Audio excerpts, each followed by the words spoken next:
Bismillahirrahmanirrahim. Assalamu alaikum student. I am Professor Nasar Ahmed Nassar and you are watching my YouTube channel Chemistry Super King. Dear student, काफ़ी time हो गया है कि student question मैंने address नहीं किए थे।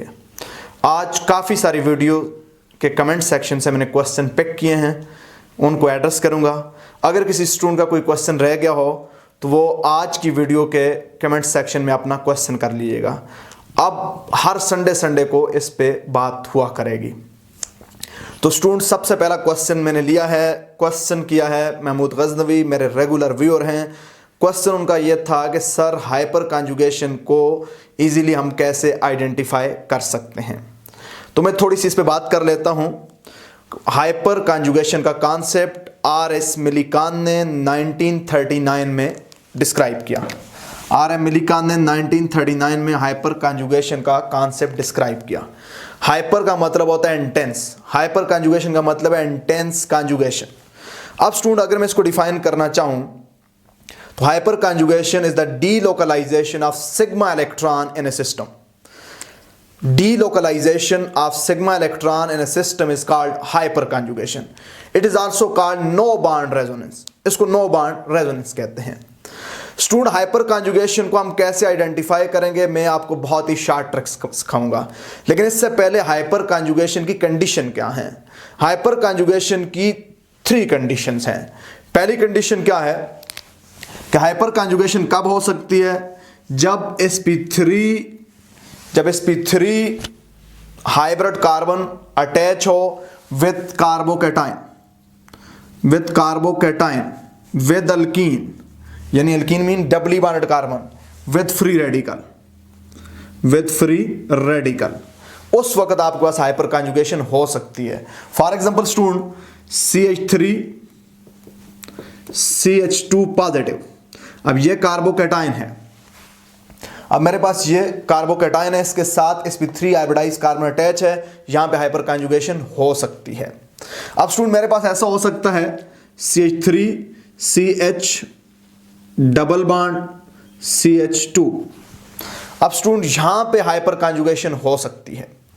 अब स्टूडेंट, मेरे पास है CH3CH2 फ्री रेडिकल, तो यहां पे भी हाइपर कॉन्जुगेशन स्टूडेंट क्या हो सकती है, यहां पे भी हाइपर कॉन्जुगेशन हो सकती है।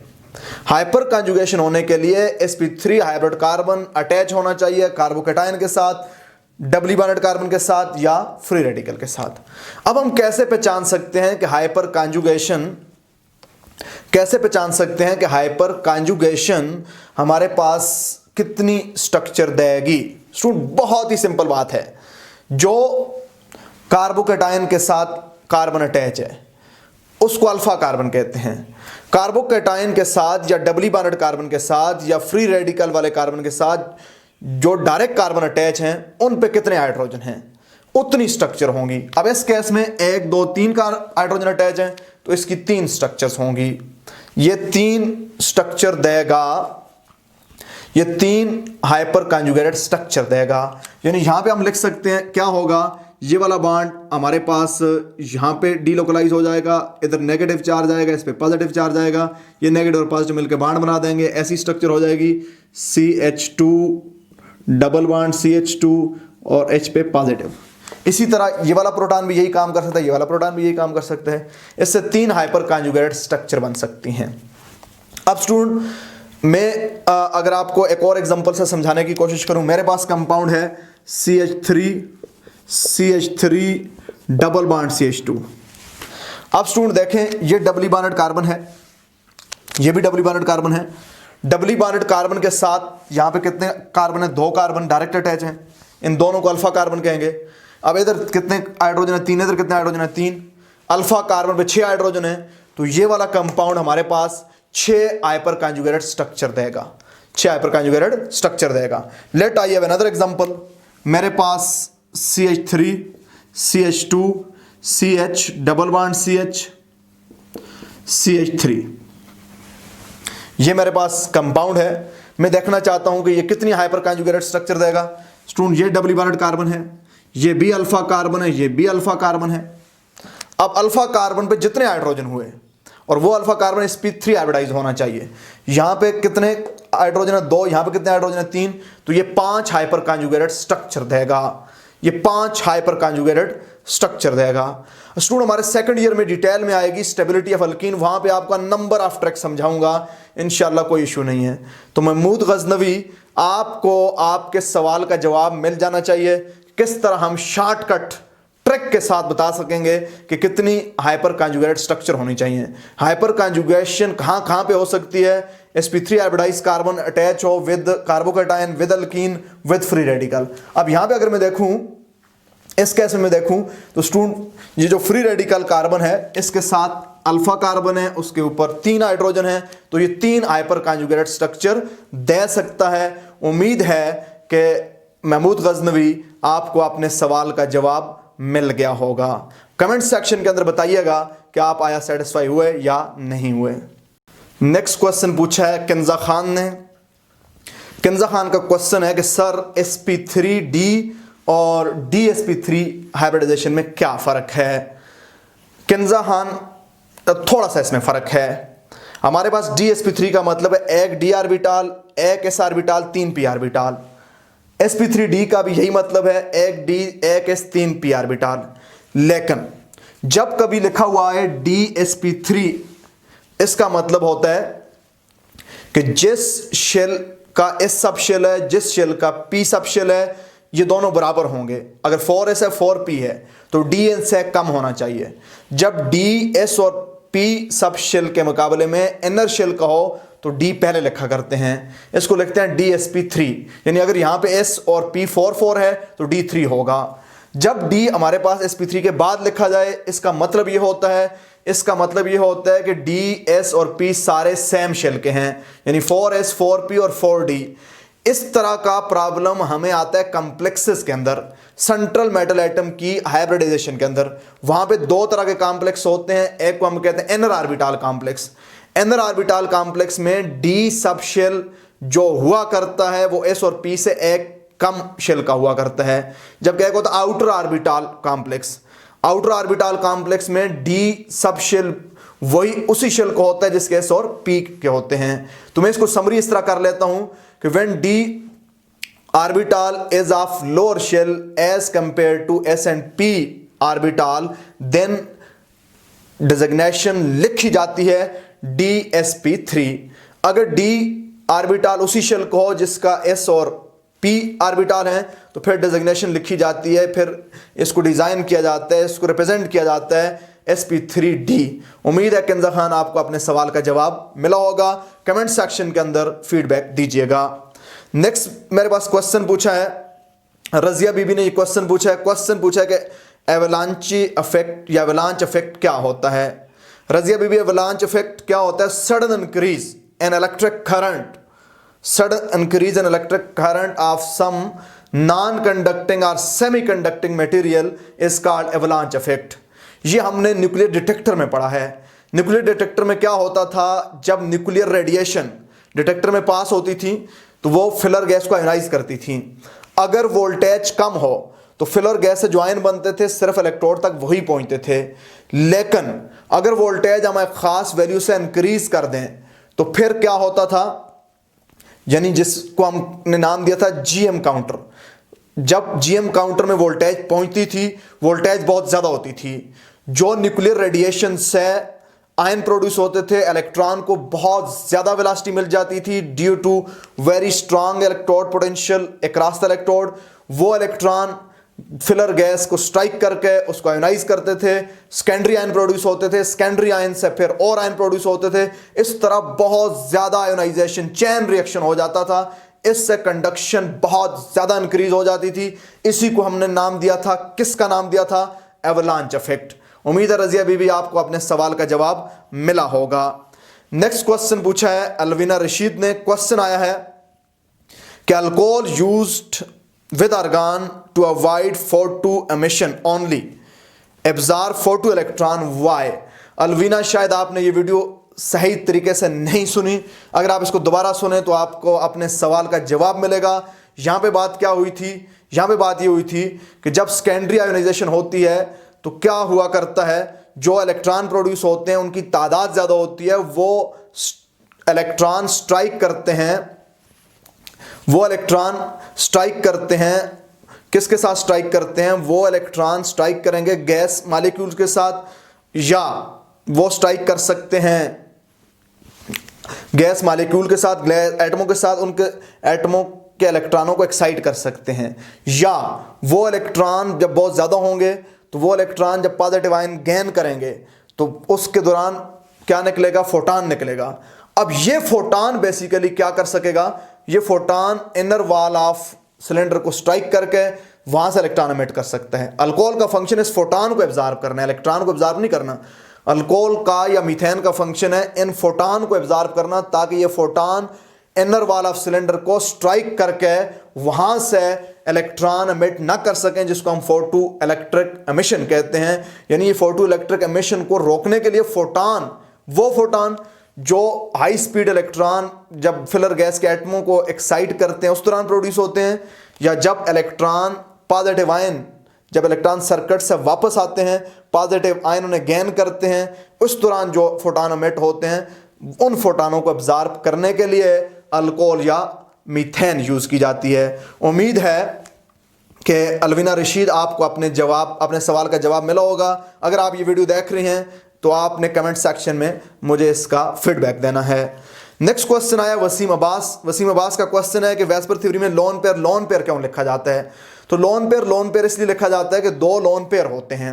अब सेंट्रल एटम के पास वेस्पर थ्योरी वाली अगर आप मेरी वीडियो देखें तो सेंट्रल एटम के पास इलेक्ट्रॉन पेयर सारे बॉन्ड पेयर हो सकते हैं, बॉन्ड पेयर और लोन पेयर हो सकते हैं। सारे बॉन्ड पेयर की एग्जांपल है मीथेन में सारे एक बॉन्ड का मतलब 2 इलेक्ट्रॉन होते हैं। यहाँ पे 4 इलेक्ट्रॉन पेयर हैं, यहाँ पे सारे के सारे बॉन्ड पेयर हैं। तो ये बॉन्ड पेयर हैं इसमें सारे। हमारे पास अमोनिया होता है, अमोनिया में एक लोन पेयर होता है, 3 बॉन्ड पेयर होते हैं। यहाँ पे लोन पेयर बॉन्ड पेयर हैं, यानी यहाँ पे बॉन्ड पेयर भी हैं आपस में, और लोन पेयर और बॉन्ड पेयर भी आपस में रिपल्शन काज कर सकते हैं। इनकी रिपल्शन बॉन्ड पेयर रिपल्शन है, ये वाली repulsion lone pair bond pair repulsion है। वाटर को जब मैं लेता हूँ वसीम अब्बास, जब मैं वाटर को लेता हूँ तो वाटर में क्या होता है? 2 लोन पेयर 2 बॉन्ड पेयर। अब क्या होता है, इस लोन पेयर बॉन्ड पेयर में रिपल्शन होती है, लोन पेयर रिपल्शन भी होती है, और बॉन्ड पेयर रिपल्शन भी होती है। इसलिए लोन पेयर लिखा जाता है। उम्मीद है कि आपको अपने सवाल का जवाब मिल गया होगा। नेक्स्ट क्वेश्चन मेरे पास आया है, क्वेश्चन पूछा है महमूद गजनवी ने कि बॉन्ड एंगल कैसे मालूम करते हैं? बॉन्ड एंगल प्रैक्टिकली मालूम की जाता है महमूद गजनवी। प्रैक्टिकली इसके लिए टेक्निक्स होती हैं, डिपेंड करता है कि आपके पास मटेरियल क्या है, क्रिस्टलाइन है या अमॉर्फस है। तो ये हमारे पास, हम इसको प्रैक्टिकली मालूम करते हैं। स्पेक्ट्रोस्कोपिक टेक्निक्स भी होती हैं और क्रिस्टलोग्राफी भी होती है, इससे हम फाइंड करते हैं। लोन पेयर का कैसे पता चलेगा, ये मेरी आगे वीडियो आएगी, उसमें मैं ट्रिक्स बताऊंगा कि किस तरह आप किसी मॉलिक्यूल में बता सकते हैं कि लोन पेयर कितने होंगे, सिग्मा बॉन्ड कितने होंगे, पाई बॉन्ड कितने होंगे। ये डिटेल बात है, तो आपको इसका वेट करना है। नेक्स्ट क्वेश्चन आया इसरार अली, ये भी मेरे बहुत रेगुलर व्यूअर हैं, हमारे BS एनालिटिकल केमिस्ट्री करके गए हैं, और मुझे बड़ी खुशी होती है कि इसरार, जब आपका मैं जज्बा देखता हूं, जब मैं आपकी क्यूरियोसिटी देखता हूं केमिस्ट्री के लिए, आपका शौक देखता हूं, तो मुझे इत्मीनान होता है कि हमने आपके साथ जो काम किया वो ठीक काम किया। इसरार अली का क्वेश्चन है कि रिएजेंट और रिएक्टेंट में क्या फ़र्क है? इसरार अली, याद रखना, हर वो चीज़ जो रिएक्शन में पार्टिसिपेट करे वो रिएक्टेंट होता है। अब रिएक्टेंट रिएजेंट भी हो सकता है। वो रिएक्टेंट जो सॉल्यूशन फॉर्म में लिया जाए उसके लिए टर्म रिएजेंट भी यूज कर सकते हैं। उम्मीद है कि आपको अपने सवाल का जवाब मिला होगा। नेक्स्ट क्वेश्चन इसरार अली का फिर क्वेश्चन है कि यूरिया का करेक्ट आईयूपैक नेम क्या होना चाहिए? जब हम यूरिया को लिखते हैं तो यूरिया की स्ट्रक्चर होती है C+O NH2NH2।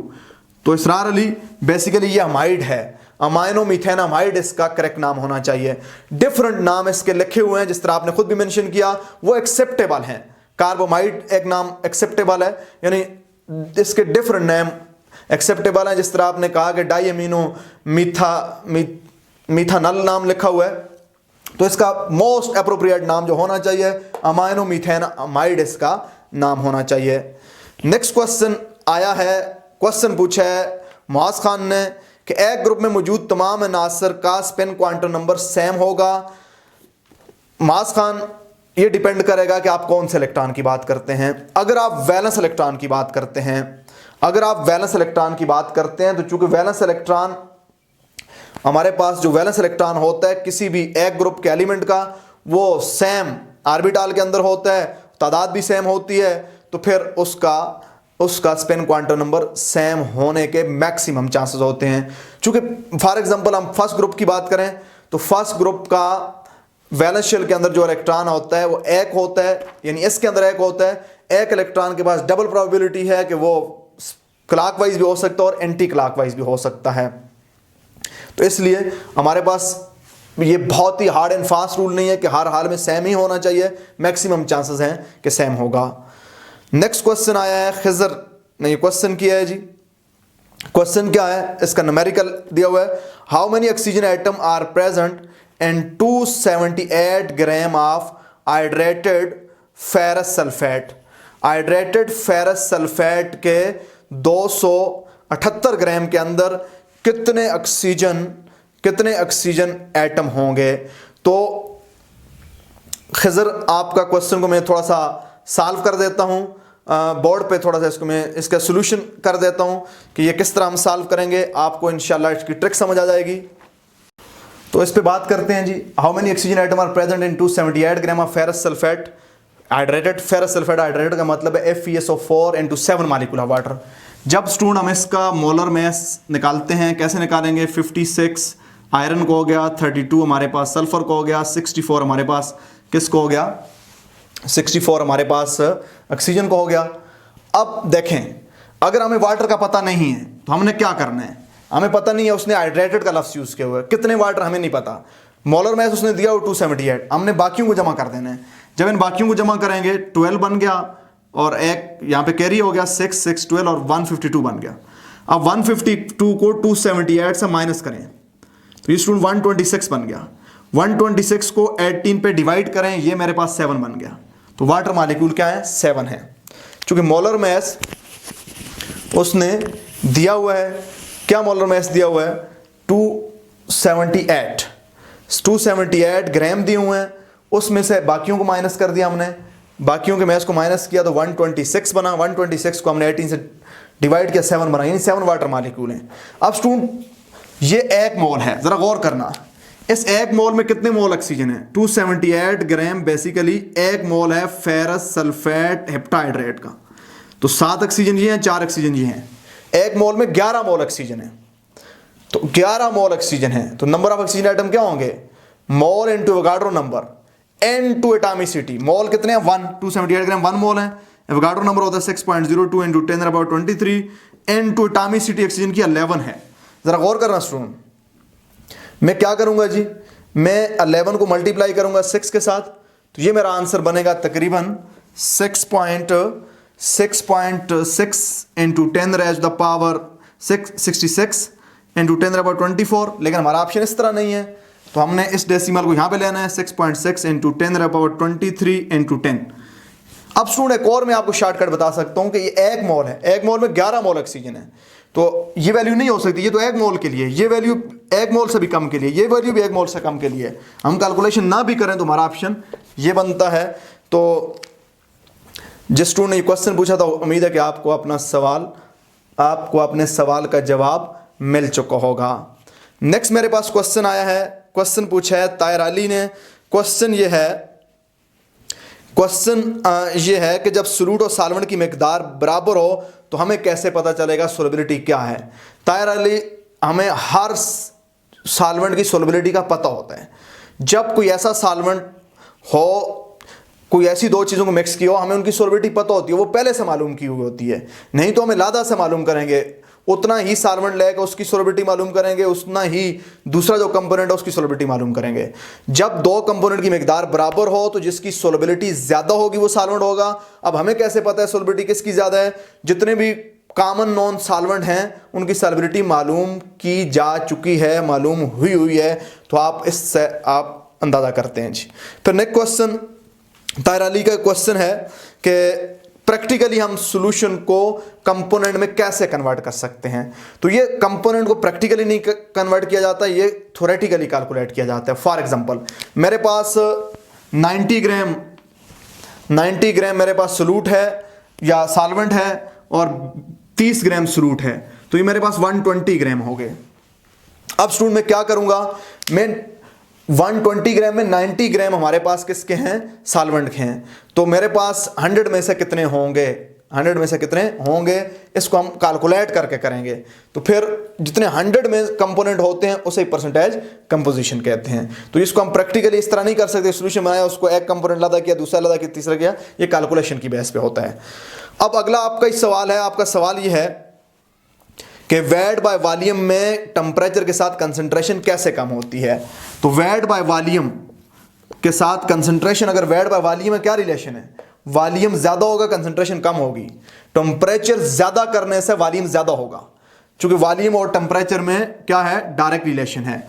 अब बहुत ज्यादा फर्क नहीं पड़ेगा लेकिन थोड़ी बहुत कम हो जाएगी, क्योंकि टेम्परेचर बढ़ने के साथ वॉल्यूम भी बढ़ जाएगा। जब वॉल्यूम बढ़ेगा तो वेट बाय वॉल्यूम में वॉल्यूम का परसेंटेज कंसंट्रेशन के साथ इनवर्स रिलेशन है, तो वॉल्यूम बढ़ेगा तो थोड़ी सी परसेंटेज कंपोजिशन बहुत कम लेकिन थोड़ी सी कम हो जाएगी। फिर आपका ये सवाल है कि हम मिलीमोल का कॉन्सेप्ट क्यों यूज करते हैं। स्टूडेंट मिलीमोल का कॉन्सेप्ट हम इसलिए यूज करते हैं कि आम तौर पे जब हम लैब के अंदर काम करते हैं तो हमें लीटर वॉल्यूम के साथ वास्ता नहीं पड़ता। जब हम एनालिसिस करते हैं, टाइट्रेशन करते हैं, तो हमारे पास जो वॉल्यूम यूज होता है वो लीटर में नहीं होता, वो मिली लीटर के अंदर होता है। तो molarity into volume in millilitre से मिलीमोल कहते हैं। जब टाइट्रेंट और टाइट्रेंट के मिलीमोल बराबरों इक्विवेलेंस पॉइंट आता है तो मिलीमोल का कॉन्सेप्ट हम आसानी के लिए यूज करते हैं, वरना इसको मोल में भी कन्वर्ट किया जा सकता है। चूंकि हमारे पास इक्विवेलेंस पॉइंट आएगा जब रिएक्शन में मोल ऑफ टाइट्रेंट और टाइट्रेंट बराबर हो जाएं, लेकिन चूंकि वहां पे हमारा जो वॉल्यूम होता है लीटर के अंदर यूज नहीं हो रहा होता, मिलीलीटर के अंदर यूज हो रहा होता है टाइट्रेशन में, तो मिली volume in millilitre into molarity ये मिलीमोल होते हैं। तो कैलकुलेशन में आसानी है इसलिए हम ऐसा यूज कर सकते हैं, हम यूज किया करते हैं। नेक्स्ट क्वेश्चन ताहिर अली का, फिर आपका ये क्वेश्चन है फॉर्मेलिटी टेम्परेचर के साथ क्यों कम होती है। यही रीजन है, फॉर्मेलिटी होती है number of mole number of formula mass of number of gram formula mass of ionic solute divided by volume of solution in litre. तो वॉल्यूम लीटर के अंदर है, वॉल्यूम टेम्परेचर बढ़ने के साथ बढ़ेगा तो हमारे पास फॉर्मेलिटी क्या हो जाएगी, कम हो जाएगी। नेक्स्ट आपने ये फिर सवाल पूछा कि इक्विवेलेंस पॉइंट को जनरली कैसे डिफाइन करेंगे, इक्विवेलेंट वेट को जनरली कैसे डिफाइन करेंगे। जनरली इक्विवेलेंट वेट किसी चीज का वो मैस होता है, इक्विवेलेंट मैस किसी चीज का वो मैस होता है जो हाइड्रोजन के 1.008 ग्राम के साथ रिएक्शन करने के लिए या रिएक्शन में हाइड्रोजन के 1.008 ग्राम को रिप्लेस करने के लिए रिक्वायर्ड हो, उसको हम इक्विवेलेंट वेट कहते हैं। फॉर एग्जांपल हाइड्रोजन के 1.008 ग्राम के साथ सोडियम का 23 ग्राम रिएक्शन करेगा तो सोडियम का इक्विवेलेंट वेट 23 होगा। मैग्नीशियम के 12 ग्राम हाइड्रोजन के 1.008 ग्राम से रिएक्शन करेंगे, उसका इक्विवेलेंस वेट 12 होगा।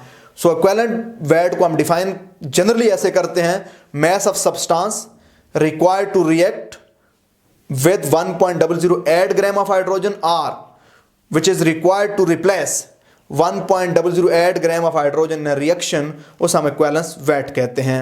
Why gain or loss of electron equivalent weight को डिक्रीज करता है, ये भी ताहिर अली आपका ही सवाल है। जितने ज्यादा इलेक्ट्रॉन गेन या लॉस होंगे इक्विवेलेंट वेट कम होगा। क्यों? इक्विवेलेंट वेट का फार्मूला होता है रिडॉक्स रिएक्शन में, इक्विवेलेंट वेट बराबर होता है molar mass divided by gain और लॉस ऑफ इलेक्ट्रॉन। अब देखें गेन और लॉस ऑफ इलेक्ट्रॉन अगर ज्यादा होंगे तो इक्विवेलेंट वेट क्या हो जाएगा, कम हो जाएगा। तो इसलिए जितने ज्यादा इलेक्ट्रॉन लॉस और गेन होंगे इक्विवेलेंट वेट कम होता है। आप इसकी एग्जांपल ले सकते हैं, सोडियम में 1 इलेक्ट्रॉन लॉस होता है, सोडियम का इक्विवेलेंट वेट होता है 23 डिवाइडेड बाय 123। मैग्नीशियम में 2 इलेक्ट्रॉन लॉस होते हैं तो मैग्नीशियम का इक्विवेलेंट वेट होगा 24 डिवाइडेड बाय 2, तो क्या आंसर आया, 12 आया। एल्यूमिनियम का इक्विवेलेंट वेट होगा molar mass 27 divided by 3 electron loss करता है। जितने इलेक्ट्रॉन लॉस ज्यादा होंगे, जितने इलेक्ट्रॉन गेन ज्यादा होंगे तो इक्विवेलेंट वेट क्या होता जाएगा, कम होता जाएगा। तो उम्मीद है कि ताहिर अली आपको अपने सारे सवालों का जवाब मिला होगा। कमेंट सेक्शन के अंदर फीडबैक दीजिएगा, क्वेश्चन पूछते रहा करें, आपको जवाब उसका मिलेगा। नेक्स्ट हमारे पास क्वेश्चन है मुनीब अनस का, ये क्वेश्चन है कि 0.01 मिलीमीटर मरकरी प्रेशर जब होता है तो हमारे पास ग्लो ख़त्म क्यों हो जाता है। रेजिस्टेंस की आपने कुछ बात की, आपने इस कॉन्सेप्ट को नहीं समझा, मेरी ये वीडियो आप दोबारा देखें। याद रखना हम गैस की रेजिस्टेंस की बात कर रहे हैं। जब गैस का प्रेशर ज़्यादा होगा ट्यूब के अंदर 1 atm होगा, गैस के बहुत ज़्यादा मालिक्यूल होंगे, तो वो जो वोल्टेज होगी उसे बहुत ज़्यादा रेजिस्टेंस फेस करनी पड़ेगी। जब प्रेशर 0.1 टार छोड़ देंगे तो फिर गैस के नंबर ऑफ मालिक्यूल कम हो जाएंगे, रेजिस्टेंस कम फेस होगी। अब वोल्टेज इलेक्ट्रॉनों को एक्साइट करेगी। जब ये इलेक्ट्रॉन डी एक्साइट होंगे ग्लो प्रोड्यूस होगा। जब प्रेशर और कम करेंगे 0.01, ये वायर की या इलेक्ट्रोड की रेजिस्टेंस की बात नहीं हो रही, गैस की रेजिस्टेंस की बात हो रही है। 0.01 टार या मिलीमीटर मरकरी छोड़ेंगे, गैस के मालिक्यूल और कम हो जाएंगे। अब क्या होगा, अब जो वोल्टेज होगी वो इस गैस को आयोनाइज कर देगी, इन गैस को आयोनाइज कर देगी।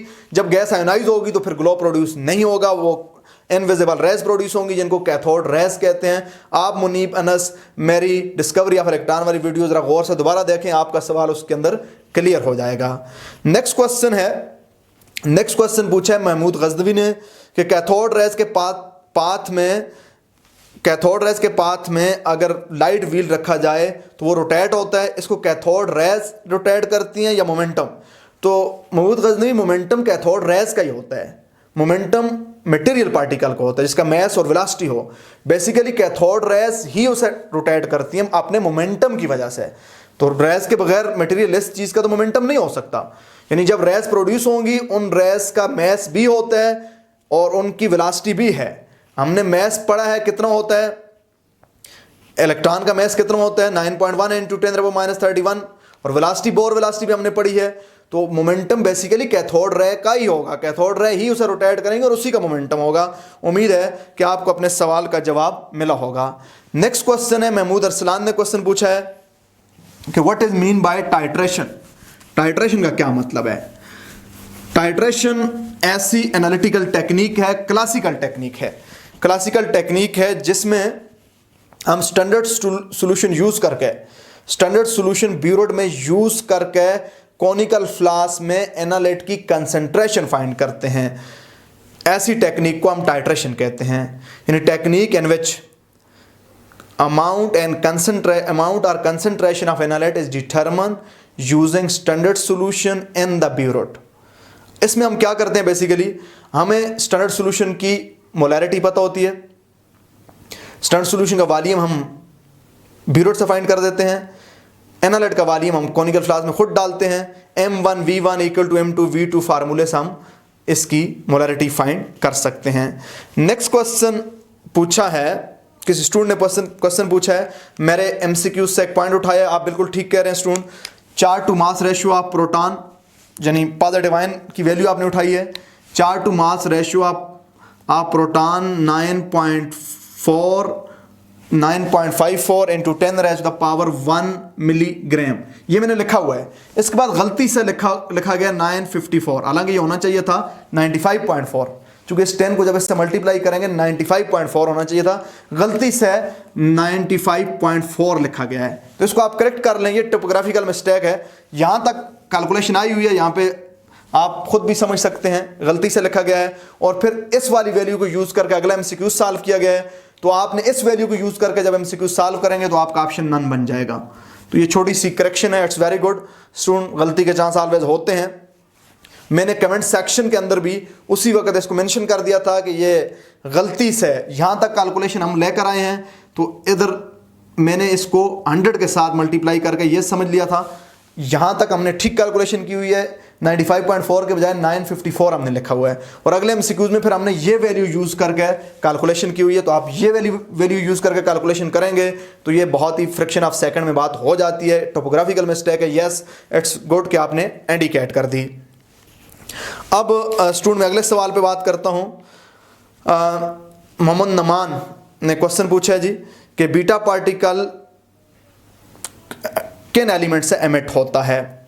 तो बीटा पार्टिकल किन एलिमेंट से एमिट होता है, याद रखना बीटा पार्टिकल किसी भी एलिमेंट से एमिट हो सकता है, उसका मैस कम ज़्यादा की कोई कंडीशन उस तरह नहीं है। इसमें यह है कि आमतौर पे ये रेडियो एक्टिव, आमतौर पे जब प्रोटॉन और न्यूट्रॉन की रेशो स्टेबिलिटी जो लाइन है, स्टेबिलिटी जोन है, उससे डिस्टर्ब हो जाए, प्रोटॉन ज़्यादा हो उस खास रेशो से या न्यूट्रॉन ज़्यादा हो उस खास रेशो से, तो उससे फिर बीटा पार्टिकल निकला करते हैं। अब बीटा पार्टिकल दो तरह के होते हैं, पॉजिट्रॉन और नेगेट्रॉन होते हैं। बीटा पार्टिकल की एमिशन के नतीजे में आइसोबार बनते हैं। ये क्वेश्चन किसी और स्टूडेंट ने पूछा, उसका क्वेश्चन यहाँ पे क्लियर हो गया कि जब बीटा पार्टिकल निकलेंगे आइसोबार बनेंगे। फॉर एग्जाम्पल स्टूडेंट, मेरे पास क्या होता है, मेरे पास कार्बन 614, अब कार्बन 614 का न्यूट्रॉन जब प्रोटॉन में कन्वर्ट होगा, नेगेट्रॉन एमिट करेगा, तो मेरे पास बनेगा, क्या बनेगा, नाइट्रोजन 714। तो इसके लिए ये लाइटर एलिमेंट भी एमिट कर सकते हैं। और बाद दफ़ा हैवियर एलिमेंट जब अल्फा पार्टिकल एमिट करते हैं तो उसके अल्फा पार्टिकल के एमिशन से न्यूट्रॉन प्रोटॉन की स्टेबिलिटी जोन वाली रेशो डिस्टर्ब हो जाती है। उस रेशो को स्टेबिलिटी जोन में लाने के लिए हमारे पास बीटा पार्टिकल एमिट हो सकते हैं। तो ये लाइटर पार्टिकल भी कर सकते हैं, लाइटर एलिमेंट भी कर सकते हैं, हैवियर एलिमेंट भी कर सकते हैं। तो इसके लिए कंडीशन क्या है कि neutron proton ratio stability zone से आउट होनी चाहिए। अगर वो प्रोटॉन वाली तरफ है तो फिर हमारे पास नेगेट्रॉन एमिट नहीं होगा, पॉजिट्रॉन एमिट होगा। अगर वो प्रोटॉन वाली तरफ है ये रेशो, तो फिर हमारे पास नेगेट्रॉन एमिट होगा। दोनों केस में हमारे पास क्या होगा, हमारे पास आइसोबार बनेंगे। लेकिन इन आइसोबारिक पेयर में एक चीज़ हमेशा अनस्टेबल होती है। तो ये इस तरह की बात है।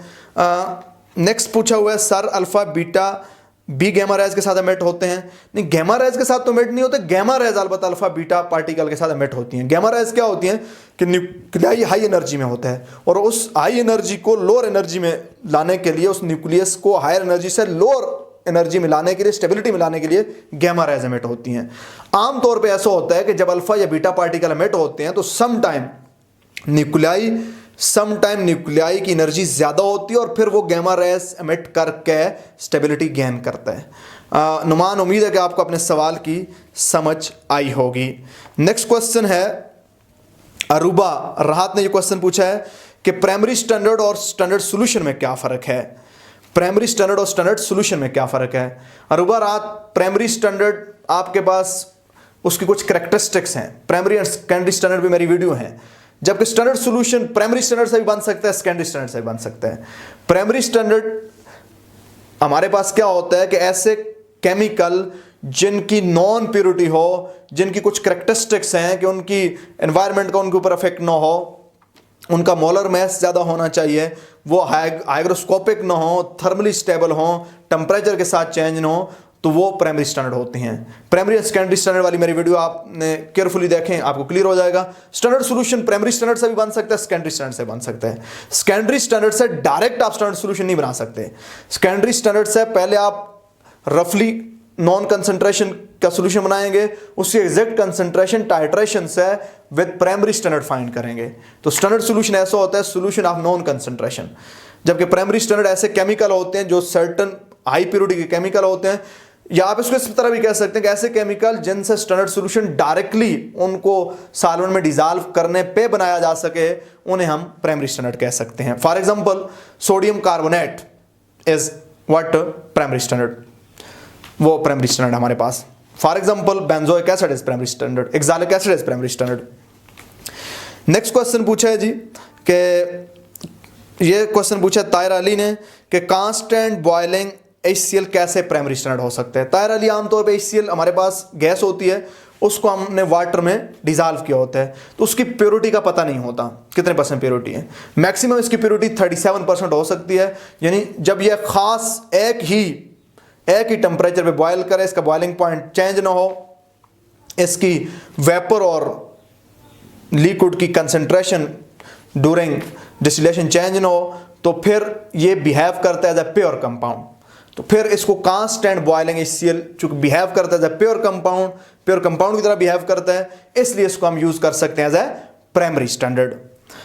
नेक्स्ट हमारे पास क्वेश्चन आया है कि सर जैसा कि आपने कहा, ये भी ताहिर अली का क्वेश्चन है, सर जैसा कि आपने कहा कि इक्विवेलेंट पॉइंट से पहले हाइड्रोजन आयन ज़्यादा होते हैं तो pH डिक्रीज करे, लेकिन वो टाइट्रेशन के दौरान इंक्रीज करती है। ताहिर अली, आपने इसको नहीं समझा, आप दोबारा इस वीडियो को देखें। शुरू में सिर्फ एसिड होता है, मैंने ये कहा कि शुरू में सिर्फ एसिड होता है। इक्विवेलेंस पॉइंट से पहले हाइड्रोजन आयन की तादाद हाइड्रॉक्सिल के मुकाबले में ज़्यादा होगी। हाइड्रोजन आयन की तादाद हाइड्रॉक्सिल के मुकाबले में ज़्यादा होगी। मैंने ये नहीं कहा कि हाइड्रोजन आयन की तादाद बढ़ती जाती है, शुरू में एसिड है, ऊपर से बेस आती है, बेस कुछ एसिड को कंज्यूम करती है लेकिन स्टिल कुछ हाइड्रोजन आयन रहते हैं, फिर और बेस आती है, हाइड्रोजन आयन कुछ रिएक्शन कर जाते हैं, कुछ रह जाते हैं, हाइड्रोजन आयन की तादाद कम होती जाती है लेकिन हाइड्रॉक्सिल के मुकाबले में एक्विवेलेंस पॉइंट से पहले पहले ज़्यादा होती है, इसलिए पीएच स्लाइटली बढ़ती जाती है लेकिन पीएच एसिडिक साइड पे ही होती है। तो फिर एक्विवेलेंस पॉइंट पे पीएच क्या होगी, ये बात डिपेंड करेगी कि आप टाइट्रेशन किसकी कर रहे हैं, स्ट्रांग एसिड स्ट्रांग बेस की कर रहे हैं, स्ट्रांग एसिड वीक एसिड की कर रहे हैं, स्ट्रांग एसिड वीक बेस की कर रहे हैं, स्ट्रांग बेस वीक एसिड की कर रहे हैं, किसकी टाइट्रेशन कर रहे हैं। एक्विवेलेंस पॉइंट पे पीएच उस पर डिपेंड करेगी। एक्विवेलेंस पॉइंट के बाद पीएच हमेशा बेसिक साइड पे होगी अगर बी रोड से बेस आ रही है, क्योंकि एक्विवेलेंस पॉइंट के बाद फिर हाइड्रॉक्सिल आयन की कंसंट्रेशन हाइड्रोजन आयन के मुकाबले में ज्यादा होती है। तो ये इस तनाजर में बात थी, आपने शायद इसे मिस इंटरप्रेट किया है। महमूद गजनवी आपका सवाल है, जब इलेक्ट्रॉन को एटम से मुकम्मल निकाला जाए तो वो कौन सा स्पेक्ट्रम हासिल होता है। अब इस क्वेश्चन को, जब कोई भी इलेक्ट्रॉन एटम से पास होकर सीधा गुजर जाए, जब वो न्यूक्लियस के पास से गुजरेगा वो इलेक्ट्रॉन, उसे एक्सेलरेशन मिलेगी, तो वो ऑल साइड ऑफ वेवलेंथ निकाल सकता है।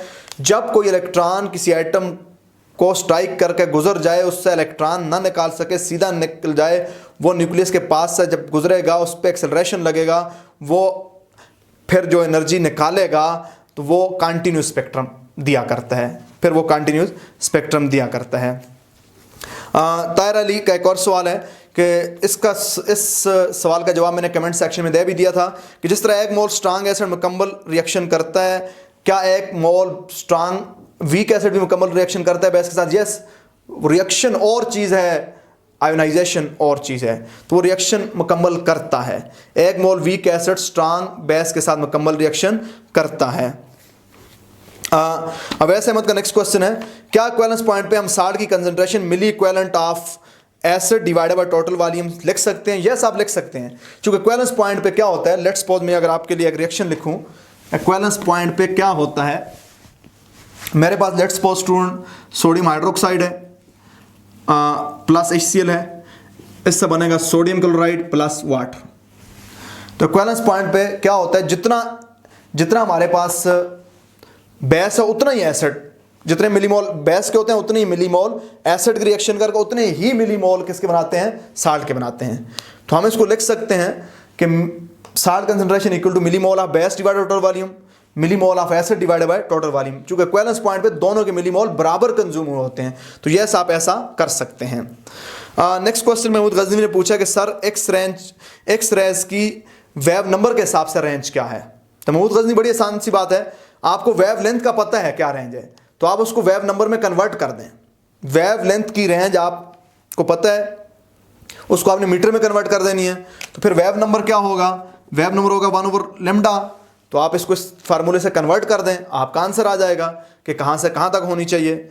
Next question, it's a very important question. ये क्वेश्चन पूछा है हमजा ने, क्वेश्चन हमजा खान ने पूछा है कि कै अल्फा, कै बीटा और कै गामा रेज की इंटेंसिटी ऑर्डर क्या होगा। It's very good question.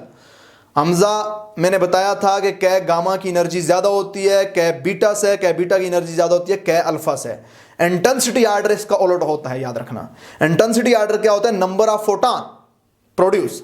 अब होता क्या है, अगर कै से इलेक्ट्रॉन निकल जाए तो L, M और N, तो इलेक्ट्रॉन कहां से ज्यादा आने के चांसेस हैं, L से इलेक्ट्रॉन इस वैकेंसी को फिल करने की प्रोबेबिलिटी बहुत ज्यादा है। तो इससे जो रेडिएशन निकलेगी यानी ज्यादा, अगर 1000 एटम है तो 800 एटमों में से 800 एटमों में कैसे इलेक्ट्रॉन जब निकलेगा 1000 एटम में से, तो 800 एटमों के अंदर इलेक्ट्रॉन L से आने के चांसेस हैं। तो L कै अल्फा एक्स रेस के फोटॉन की तादाद ज्यादा होगी, इंटेंसिटी नंबर ऑफ फोटॉन होती है, तो कै अल्फा की इंटेंसिटी ज्यादा होगी, फिर कै बीटा की होगी और सबसे कम कै गैमा की होगी। तो it's a very good question और ये ईटा के अंदर आ सकता है, क्योंकि स्टूडेंट एनर्जी वेवलेंथ उस ऑर्डर के साथ इसको कंफ्यूज हो सकता है। याद रखना, ये जो इंटेंसिटी ऑर्डर है, ये इंटेंसिटी ऑर्डर ऊपर भी यही हालत है कि L अल्फा का ज्यादा होगा L बीटा से, L बीटा का ज्यादा होगा L गामा से। एनर्जी के उलट इसको आप याद रख लें। It's good question. उम्मीद है कि आपको अपने सवाल का आंसर मिला होगा। नेक्स्ट क्वेश्चन आया है जी, नेक्स्ट क्वेश्चन मेरे पास आया है, ये क्वेश्चन अवैस ने पूछा है, टाइट्रेशन में हमें कैसा पता चलेगा कि इक्विवेलेंट पॉइंट क्या होगा? अब वैसे बड़ी आसान बात है कि हमें कैसे पता चलेगा कि इक्विवेलेंट पॉइंट क्या होगा। मैं आपको समझा देता हूं। मेरे पास लेट्स सपोज ये है, मेरे पास पॉइंट 1 नॉर्मल HCl है और उसके 50 ml है। तो मैं क्या कर लूं, इसके मिली इक्विवेलेंट निकाल दूं। तो इसके मिली इक्विवेलेंट आ जाएंगे मेरे पास 5। अब बेस भी मैंने 5 मिली इक्विवेलेंट डालनी है। लेट्स सपोज बेस की मेरे पास कंसंट्रेशन है 0.2, बेस की कंसंट्रेशन मेरे पास 0.2। इक्विवेलेंट पॉइंट आएगा जब इसके मिली इक्विवेलेंट 5 हो जाए। तो 5 में कैसे निकालूंगा? Normality into volume equal to 5 होनी चाहिए। नॉर्मेलिटी 0.2 है, वॉल्यूम कितना है? Equal to 5। अब स्टूडेंट में क्या करूंगा, जरा गौर करना। ये इधर मल्टीप्लाई उधर जाकर डिवाइड हो जाएगा। v is equal to 5 divided by 0.2, 5 divided by 0.2, v equal to 5 divided by 2 into 10। मैंने डेसिमल खत्म किया, ऊपर 10 लगा दिया, इसको सॉल्व किया 25। यानी जब बेस जिसकी कंसंट्रेशन 0.2 नॉर्मल है उसका मैं 25 ml ऐड करूंगा तो इक्विवेलेंस पॉइंट आ जाएगा। इक्विवेलेंस पॉइंट जो कोनिकल फ्लास्क उसकी आपको कोनिकल फ्लास्क की आपको नॉर्मेलिटी और वॉल्यूम दिया होता है। हमें पता है कि इतने नॉर्मल और इतने उसका वॉल्यूम है, उसके जितने मिली इक्विवेलेंट है तो बेस के भी उतने ही मिली इक्विवेलेंट होने चाहिए। तो वो मिली इक्विवेलेंट फाइंड करने के लिए हम वॉल्यूम फाइंड कर देंगे। अब हमें पता है कि 25 ml जब B रूट्स आएगा तो हमारे पास क्या होगा, हमारे पास इक्विवेलेंस पॉइंट आ जाएगा जी। स्टूडेंट कुछ और भी क्वेश्चन आए हुए हैं, लेकिन उन क्वेश्चन में मैथमेटिक्स इन्वॉल्व है। चले उनको हम सॉल्यूशन से सॉल्व करते हैं। स्टूडेंट नेक्स्ट क्वेश्चन आया है, मुन्ना भाई के नाम से आईडी है। क्वेश्चन ये है, the largest number of hydrogen ion are produce by, largest number of hydrogen ion are produce bye.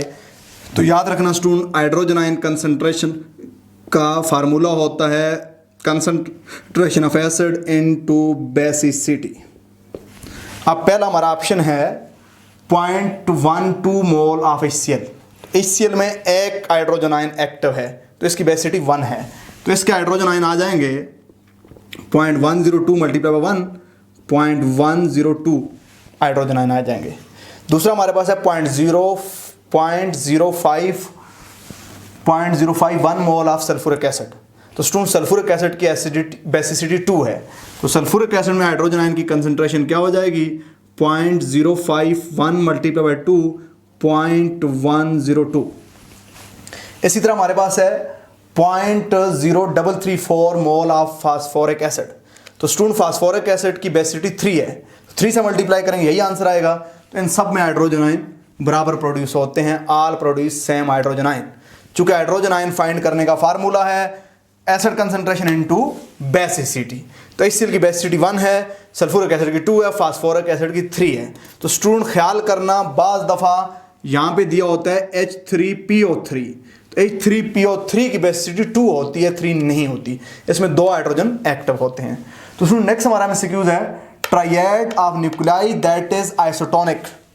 Triad of nuclei that is isotonic. Isotonic वो होते हैं जिनमें नंबर ऑफ न्यूट्रॉन बराबर हों, यानी इनमें से वो कौन सी तीनों स्पीशी में न्यूट्रॉन की तादाद बराबर है। तो स्टूडेंट न्यूट्रॉन फाइंड करना बहुत ज़्यादा आसान है। ये भी मुन्ना भाई की आईडी से ये क्वेश्चन पूछा है, mass number minus atomic number करें। 15 - 7 8, 14 - 6 8, 17 - 9 8, इन तीनों में 8 8 आते हैं। ये तीनों आइसोटोनिक है। 12 - 6 6, 14 - 7 7, इसमें 6 है, इसमें 7 है, तो ये आइसोटोनिक सारे हो ही नहीं सकते। आगे जाने की जरूरत, टाइम वेस्ट करने की जरूरत नहीं है। यहाँ पे स्टूडेंट 14 - 6 8, 14 - 7 7, तो ये दो जब सेम नहीं है तो ये तीनों आइसोटोन आपस में नहीं हो सकते। तो हमारा स्टूडेंट ऑप्शन क्या बना? ऑप्शन 1 बना जी। स्टूडेंट नेक्स्ट क्वेश्चन है, frequency of radiation with wave number equal to 0.5 × 10⁻⁸ पर सेंटीमीटर। आपको वेव नंबर दिया हुआ है, फ्रीक्वेंसी पूछी है। महमूद गज़नवी ने ये क्वेश्चन पूछा है। बहुत आसान बात है स्टूडेंट, हमारे पास फार्मूला होता है, क्या फार्मूला होता है? Velocity is equal to frequency into wavelength. तो वेवलेंथ इधर आकर डिवाइड हो जाएगी, frequency equal to c into 1/λ, frequency equal to c की वैल्यू। अब यहाँ पे टेक्निकल पॉइंट है, क्योंकि स्टूडेंट पर सेंटीमीटर में दिया हुआ है, c को आपने सेंटीमीटर में लेना है। सेंटीमीटर में c क्या होता है? 3 × 10⁻10 सेंटीमीटर पर सेकंड इनटू 1/वेव नंबर, वेवलेंथ वेव नंबर के बराबर होता है। तो वेव नंबर की वैल्यू लगा दें 0.5 × 10⁻⁸, फ्रीक्वेंसी इक्वल टू, इसको सॉल्व करें 1.5 इंटू 10⁻², हर्ट्स वैल्यू आ गई। तो अब आपने क्या करना था, आपने ये करना था कि आपने वेलोसिटी को कन्वर्ट कर दिया किसके अंदर, सेंटीमीटर के अंदर, या फिर आप वेव नंबर को मीटर के अंदर कन्वर्ट करें। तो स्टूडेंट यहाँ पे बड़ी बड़ी बड़ी दिलचस्प क्या है, कैलकुलेशन है। चूंकि ये पर सेंटीमीटर है, तो पर सेंटीमीटर में जब 10⁻⁸ पर सेंटीमीटर को पर मीटर में कन्वर्ट करेंगे तो ये 10⁻⁶ पर मीटर बनेगा। तो इस हिसाब से आप कैलकुलेट करें, फिर इसको मीटर में लें, सेम ही आंसर आएगा। तो उम्मीद है कि आपको समझ आई होगी जी। नेक्स्ट स्टूडेंट हमारे पास बहुत ही इंपॉर्टेंट एमसीक्यूज है।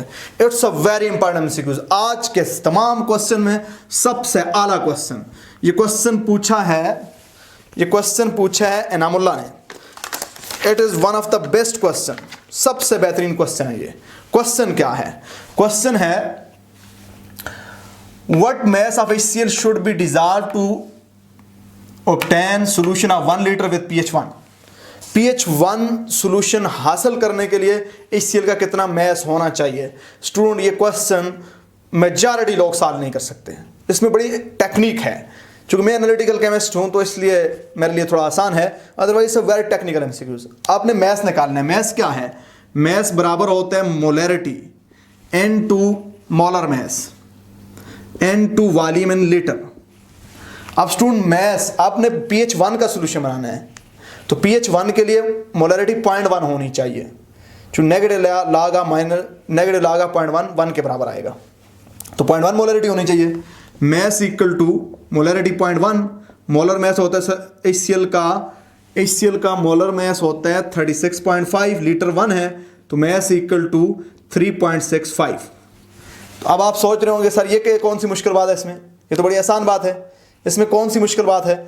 ऑप्शन दिया हुआ 3.65, 36.5, 36, लेकिन स्टूडेंट मेरा जो ऑप्शन होगा वो 10 होगा, मेरा जो ऑप्शन होगा वो 10 होगा। अब स्टूडेंट मेरा ऑप्शन 10 क्यों होगा, याद रखना मेरा ऑप्शन 10 क्यों होगा, इस पे आपने गौर करना है। मेरा ऑप्शन 10 इसलिए होगा चूंकि HCl परफेक्टली प्योर नहीं होता, इसकी मैक्सिमम प्योरिटी 37% होती है। यानी जब 100 लेते हैं तो उसमें 100 ग्राम लेंगे 37 ग्राम एक्टिव होगा। सल्फ्यूरिक HCl के 100 ग्राम लेंगे 37 ग्राम एक्टिव होगा। अब हमने इतने ग्राम एक्टिव ग्राम लेने हैं, तो ये मैस टोटल नहीं लेना, टोटल कितना लेना है, टोटल उतना लेना जिसमें से इतने एक्टिव हों। अब इसको हम सॉल्व करेंगे, कैसे सॉल्व करेंगे देखें स्टूडेंट। 37 के लिए हम कितनी लेते हैं, प्योरिटी 37 है, 37 के लिए हम लेते हैं 100, इतने एक्टिव के लिए कितने लेंगे 3.65, एंड के लिए कितने लेंगे x। आप स्टूडेंट क्रॉस मल्टीप्लाई कर लें, 100 multiplied by 37, 100 multiplied by 3.65 divided bye 37।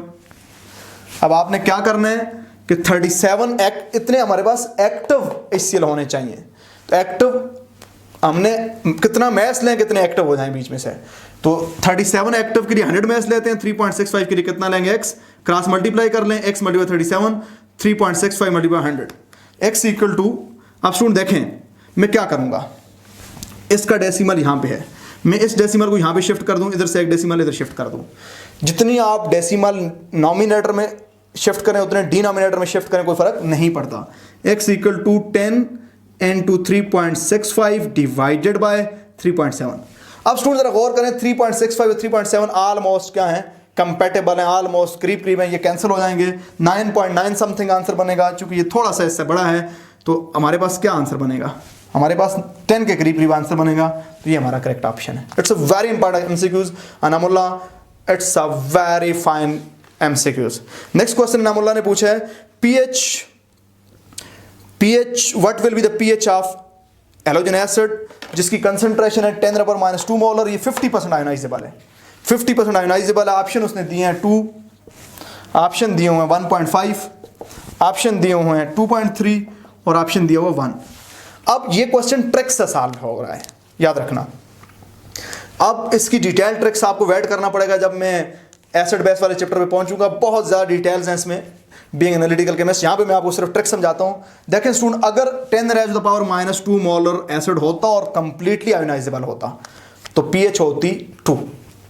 अब ये 50% आयोनाइजेबल है तो वीक एसिड है, वीक एसिड की पीएच ज़्यादा होती है, यानी जब कंप्लीट आयोनाइजेबल एसिड होता तो पीएच 2 होती। अब ये 50% आयोनाइजेबल है, इसकी पीएच 2 से कम होगी, इसकी पीएच 2 से ज़्यादा होगी, क्योंकि जब एसिड वीक होता है तो पीएच ज़्यादा होती है। तो अब एमसीक्यूज टेक्निकली दिया हुआ, कैलकुलेशन की जरूरत नहीं है कि हमारे पास एक एसिड है जो 10⁻² मोलर होता, अगर ये 100% आयोनाइजेबल होता पीएच 2 होती। अब 100 से कम आयोनाइज है तो मतलब पीएच ज़्यादा होगी, वीक एसिड की पीएच ज़्यादा होती है। तो 2 से ज़्यादा सिर्फ एक ही पीएच दी हुई है, वो कौन सी है? वो 2.3 है। तो एनामोला ये ट्रिक से सॉल्व हुआ। एग्जैक्ट इसकी पीएच कैलकुलेशन के लिए हमें एसिड के Ka का भी पता होना चाहिए और आयोनाइजेशन परसेंटेज से भी हम कर सकते हैं, लेकिन इसके लिए आपको कुछ बेसिक एस्पेक्ट चाहिए, उसके लिए आपको चैप्टर 8 तक वेट करना पड़ेगा। यहाँ पे मैंने आपको ट्रिक्स आंसर इसका दे दिया। आज का आखिरी क्वेश्चन है, ये क्वेश्चन पूछा है अहमद खान ने पूछा है कि सर गोल्ड की इलेक्ट्रॉनिक कॉन्फ़िगरेशन अबू प्रिंसिपल के मुताबिक आती है 6s2 4f14 5d9, लेकिन बुक के अंदर लिखी होती है 6s1 4f14 5d10। Ahmad Khan, अगर आपने मेरी इलेक्ट्रॉनिक कॉन्फ़िगरेशन वाली वीडियो नहीं देखी, उसको ज़रा केयरफुली देखें। अबू प्रिंसिपल से बहुत सारे एलिमेंट इलेक्ट्रॉनिक कॉन्फ़िगरेशन में वायलेशन शो करते हैं, डेविएशन शो करते हैं for the sake of extra stability. जब एफ और डी ऑर्बिटल फुल फील्ड या हाफ फील्ड होते हैं, एक्स्ट्रा स्टेबल होते हैं, तो ये गोल्ड की इलेक्ट्रॉनिक कॉन्फ़िगरेशन अबू प्रिंसिपल से डेविएट हुई in order to get extra stability. इसका इलेक्ट्रॉन शिफ्ट कर गया डी के अंदर। ये सिर्फ गोल्ड ही नहीं है, बहुत सारे और भी ऐसे एलिमेंट हैं जो इसकी इलेक्ट्रॉनिक कॉन्फ़िगरेशन से डेविएशन करते हैं। अगर आपने मेरी वो वीडियो देखें, उसमें मैंने डिटेल एक्सप्लेन किया हुआ है कि बहुत सारे ऐसे एलिमेंट हैं जिनकी आप करेक्ट इलेक्ट्रॉनिक कॉन्फ़िगरेशन लिख ही नहीं सकते लेंथेनाइड और एक्टिनाइड में से, क्योंकि उनके 6s 4f और 5d की एनर्जी इतनी कंपेरेबल है कि उसमें इलेक्ट्रॉन इनमें से किसी में भी एक्सचेंज हो सकते हैं। उसकी डिफरेंट ऑथर ने डिफरेंट इलेक्ट्रॉनिक कॉन्फ़िगरेशन लिखी होती है। तो स्टूडेंट, ये थे आज के क्वेश्चन, जो कि काफ़ी अरसे से हमने इस पर वीडियो नहीं बनाई थी। आज के बाद इंशाल्लाह हर संडे को हम पूरे वीक के जितने भी क्वेश्चन आएंगे उसको एड्रेस किया करेंगे। किसी स्टूडेंट का अगर क्वेश्चन रह गया हो, क्योंकि बहुत ज़्यादा वीडियो से क्वेश्चन मैंने पिक करने थे, कहीं अगर किसी का गलती से मिस हो गया हो, तो आप इस वीक के दौरान आप फ्राइडे तक क्वेश्चन पूछा करें और फिर जाके सैटरडे वाले दिन मैं उनको कलेक्ट कर लूँगा और संडे वाले दिन उनको एड्रेस कर लिया करूँगा। किसी स्टूडेंट को स्टिल कोई प्रॉब्लम हो, do ask question in the comment section. मेरे चैनल को सब्सक्राइब करना ना भूलिएगा। अगर आप ईटा स्टूडेंट हैं, अगर आप एफएससी के स्टूडेंट हैं, जनरल केमिस्ट्री लर्नर हैं, आपने कम्पिटिटिव एग्जाम में जाना है, कमीशन के एग्जाम में इस तरह के ही एमसीक्यूज और इस तरह के ही इंटरव्यू में क्वेश्चन पूछे जाते हैं, तो स्टूडेंट आपको ट्रिक्स, टेक्निक्स और deep concept chemistry super king पे मिलेंगे। अपना फीडबैक ना देना भूलिएगा, खास तौर पे जिन स्टूडेंट ने क्वेश्चन पूछे हैं वो अपना लाजमी फीडबैक दिया करें। आज के लिए इतना ही काफ़ी। अपना और अपने अहले खाना का ख्याल रखिएगा। Thank you very much.